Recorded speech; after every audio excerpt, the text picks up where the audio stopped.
This man knows a thing or two about foreign policy for the United States. Dr. Robert Gates, welcome to Bloomberg, sir. Great to have you with us. Thank you.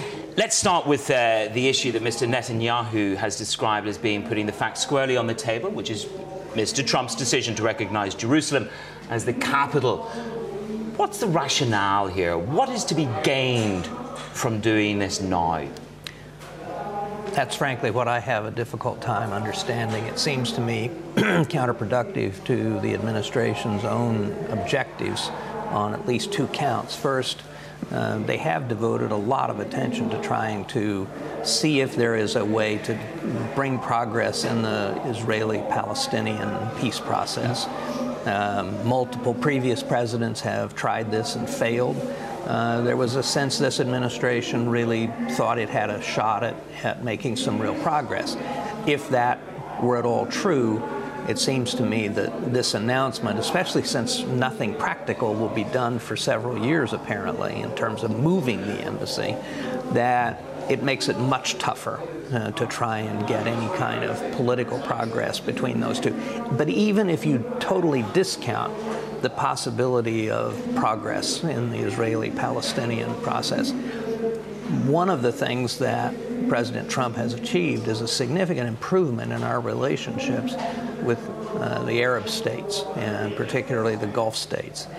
And this announcement makes that more difficult for them because they may not feel strongly about it, but many of their people do. And so it seems to me at a time when we've actually made some progress in improving the state of our relationships with the Arab world after the Obama administration, it seems to me that this certainly does not contribute and may be a setback.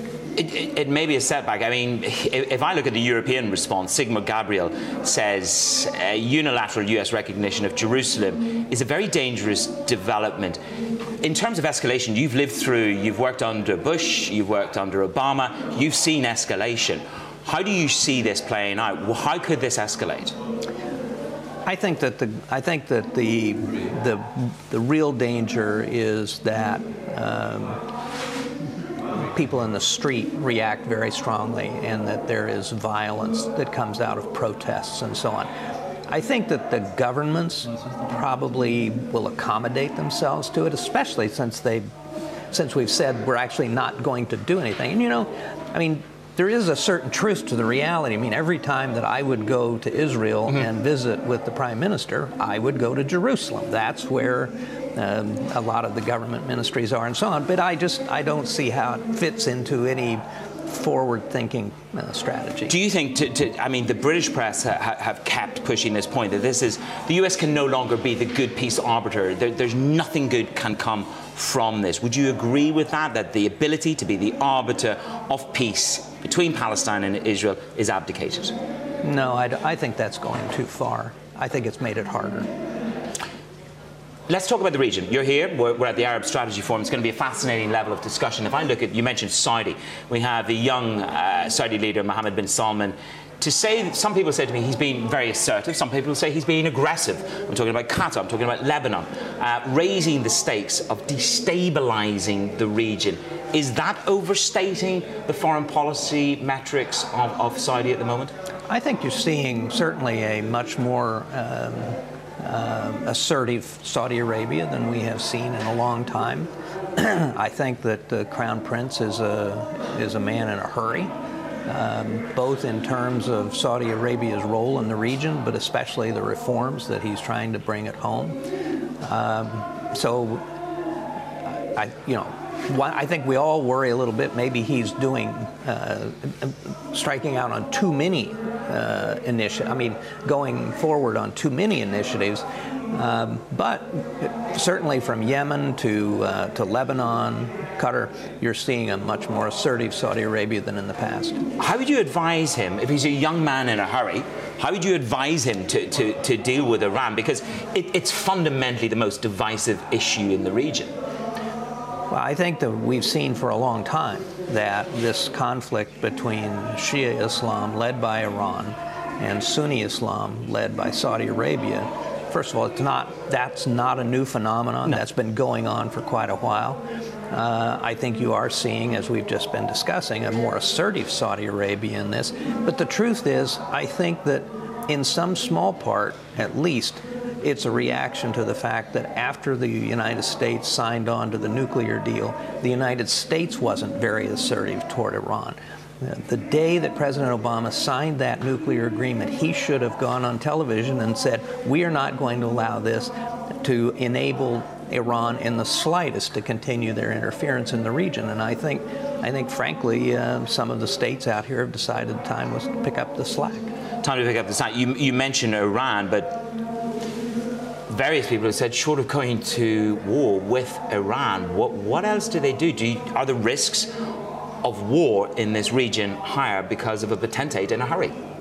I don't think that the risk of war, particularly between Saudi Arabia and Iran, is particularly higher than it has been. I think, what we are seeing is surrogate conflicts, whether it's in Yemen or in Lebanon or potentially elsewhere.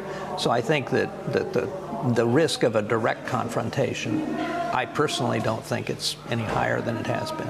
Should Trump be doing more to get the embargo against Qatar lifted? If we see a glimmer of change, perhaps more engaged dialogue, could that be a win? Well, the problem is that one of the first things President Bush asked me to do more than 10 years ago when I became secretary was to go to Qatar and talk to the emir about all the things that the Qataris were doing that were unacceptable to the United States. Beginning with the things they were putting on Al Jazeera about showing American troops being killed in Iraq, giving a platform to the people we were fighting against in Iraq. So the Bush administration, even in 2000 and early 2007, had a long bill of particulars. And so this is not a new problem. We obviously value the military relationship with Qatar. Al Udeid is a very important airfield for us in terms of the whole region. Obviously, we would like to see this situation resolved. But by the same token, while some measure of compromise is required, some change of behavior on the part of Qatar is also required. To change behavior, to change global realpolitik, you need a State Department that's effective. Read a New York Times op-ed. I read all the newspapers as well, sir. Tillerson, Mr. Tillerson, it's hard to imagine doing more damage to an institution and less good for America's standing in the world in such a short period of time. Those are the words of Tony Blinken in the New York op-ed. Is Tillerson gutting U.S. diplomacy? Well, first of all, I think it's important to remember that Tony was Barack Obama's Deputy Secretary of State. So let's just say there may be more than one agenda at work. Okay, we'll take the agenda aside. But I think, I think that it is tougher to get things done when you don't have assistant secretaries in place. Now, the Secretary Tillerson would tell you he's got some very capable professionals, career people who are filling in those places. But clearly, from my standpoint, getting people into these assistant secretary positions, getting people into key embassies, these are very important, and I hope they will act as quickly as they can. And Mr. Manus, I suppose, he believes in continued American engagement. He believes in fundamental compromise is something that's fundamental. These are his words. His job report so far.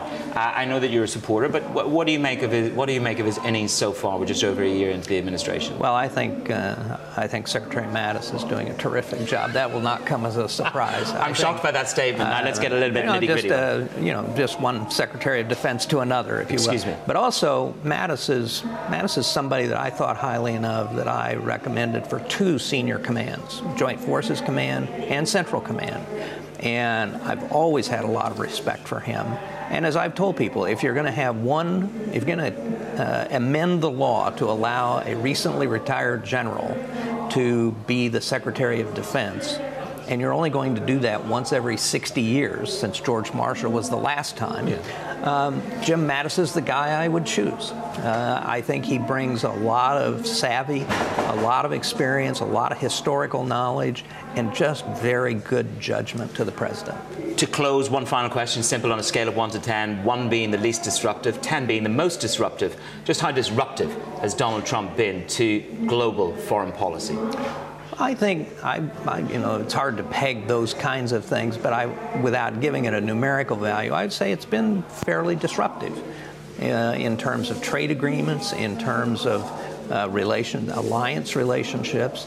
And the truth is, you've got a lot of countries, both because of their concerns about Barack Obama, but reinforced by President Trump, looking for alternatives.